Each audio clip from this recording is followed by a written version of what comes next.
அஸ்ஸலாமு hi friends. என் பையன்கிட்ட கடைக்கு போய் பால், முட்டை, மட்டன் கைமா வாங்கிட்டு வர சொல்லியிருந்தேன். அவனும் எல்லாமே வாங்கிட்டு வந்தான். கூட வாழை கருவாடும் வாங்கிட்டு வந்துட்டான். அவனுக்கு கருவாடு, நெத்திலி எல்லாமே ரொம்ப பிடிக்கும். கருவாடோட ரெக்கை எல்லாமே கட் பண்ணிட்டு கிளீன் பண்ணிட்டு மசாலா போட்டு வச்சுட்டேன். இஞ்சி பூண்டு, மிளகாய் தூள், மிளகுத்தூள், உப்பு போட்டு மிக்ஸ் பண்ணி வச்சுட்டேன். மட்டன் கைமால மட்டன் கோலா உருண்டை குழம்பு செய்யலாம்னு, இதுக்கு குப்தா குழம்புன்னு கூட சொல்லுவோம் நாங்க. மட்டன் கைமாவை நல்லா வாஷ் பண்ணி வச்சிருக்கேன். வெங்காயம், தக்காளி எல்லாமே கட் பண்ணி ரெடியா இருக்கு. நான் உடச்சக்கல்ல வச்சுதான் நான் செய்ய போறேன். உடச்சக்கல்லையே மிக்ஸி ஜார்ல போட்டு பவுடர் பண்ணி வச்சுக்கிட்டேன். இப்ப அதே ஜார்ல ஒரு துண்டு தேங்காய், 2 வெங்காயம், 5 பச்சை மிளகாய், இஞ்சி பூண்டு 1 ஸ்பூன் போட்டு அரைச்சு எடுத்து வச்சுக்கோங்க. இப்ப கைமாவை மிக்ஸி ஜார்ல போட்டு அரைச்சுக்குங்க.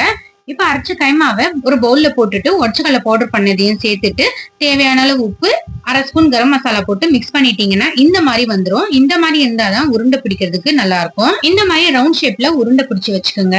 இப்ப பேன்ல எண்ணெய் சூடானதும் ஒன்னொன்னா போட்டு ஃப்ரை பண்ணிக்கோங்க. அடுப்பு மீடியம் ஃபிளேம்ல வச்சு ஃப்ரை பண்ணிக்கோங்க. லைட்டா கலர் சேஞ்ச் ஆனதும் திருப்பி போட்டு ஃப்ரை பண்ணிட்டு அந்த சைடும் கலர் மாறினதும் எடுத்துருங்க. இந்த குப்தாவை நீங்க இப்படியே கூட சாப்பிடலாம். டேஸ்ட் ரொம்பவே நல்லா இருக்கும்.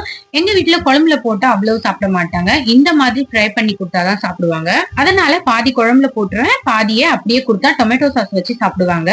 இப்ப குப்தா குழம்புக்கு வெங்காயம், தக்காளி, தேங்காய் இந்த 3ம் மிக்சில ஃபைன் பேஸ்டா அரைச்சுக்குங்க. கூட ஒரு பட்டை 2 லவங்கம் சேர்த்து அரைச்சிங்கன்னா குழம்பு நல்ல மணமா இருக்கும். இப்ப கடாயில எண்ணெய் போட்டு எண்ணெய் சூடானதும் 2 வெங்காயம் பொடிசா கட் பண்ணது, 2 பச்சை மிளகாய், உப்பு போட்டு வதக்கிட்டு இஞ்சி பூண்டு 1/2 ஸ்பூன் போட்டு தக்காளியும் சேர்த்துக்குங்க.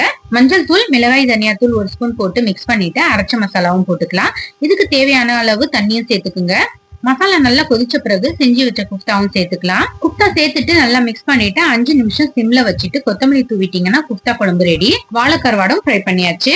குழம்புல போடாம பாதி குப்தாவும் எடுத்து வச்சிருக்கேன். அவ்வளவுதான், சூடான சாதம், வறுத்த குப்தா, வாழை கருவாடு ஃப்ரை, மட்டன் கோலா உருண்டை குழம்பு வச்சு சாப்பிட்டாச்சு.